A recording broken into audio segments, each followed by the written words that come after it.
और आपको यह भी बताने आई हूँ कि अगर विकास की सारी बातें भाई साहब नारायण जी ने बता दी है कि कितना विकास आपके बीच हुआ है, क्या हुआ है, सब आपको पता है, क्योंकि प्रत्यक्ष को प्रमाण की आवश्यकता नहीं होती।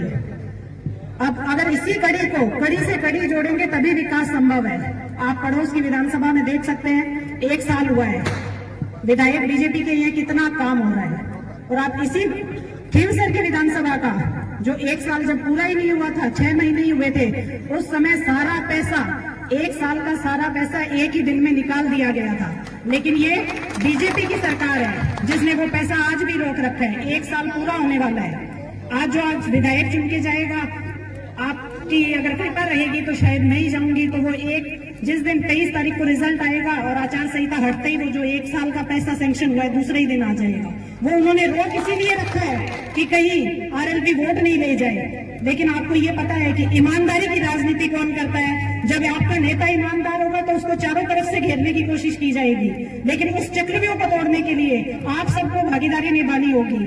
और आप खींवसर की जनता को एक इतिहास रचना होगा। जब आरएलपी यहाँ से जीत के जाएगी तो ये चर्चा नहीं होगी कि कनिका बेनीवाल जीती है या कौन जीता है। ये चर्चा होगी कि खींवसर की जनता इतनी मजबूत है कि सरकार के खिलाफ खड़ी हो गई है। आपको इसी बात का ध्यान रखना है कि आपके लिए, विकास के लिए, किसानों के लिए कौन लड़ने वाला है। क्योंकि कोई भी पैसा है या सरकार का भी पैसा है, लगता हर विधानसभा में है, लेकिन सरकार का पैसा कहाँ से और कितना, सिर्फ एक विधायक कोष ही नहीं होता है, और काम भी लाने पड़ते हैं। अगर आप किसी और पार्टी को जिता के भेज दोगे तो वो सिर्फ विधायक कोष का पैसा आपके बीच में खर्च कर पाएंगे। लेकिन हमारी पार्टी इतनी ज्यादा संघर्ष करती है, इतना ज्यादा संघर्ष करती है, आप सब लोग भी उसी का हिस्सा है।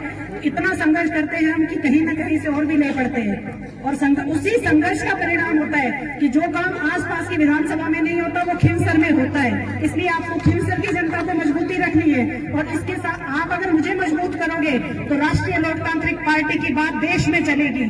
क्योंकि बीजेपी अगर सीट जीतती है तो सिर्फ एक कोने में बिठा दिया जाएगा, और अगर कांग्रेस जीतती है तो कोई वजूद ही नहीं है। लेकिन अगर आरएलपी के लिए सीट ये जिताओगे तो आपका प्रतिनिधित्व विधानसभा में रहेगा, और आरएलपी के लिए मैं खड़ी रहूंगी।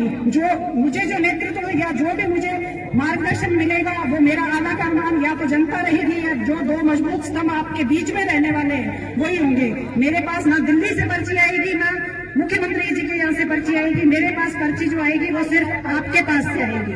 आप जो मुझे काम कराने को कहोगे मैं वही करूंगी। और अगर कोई गलती हो गई हो तो क्षमा चाहती हूँ।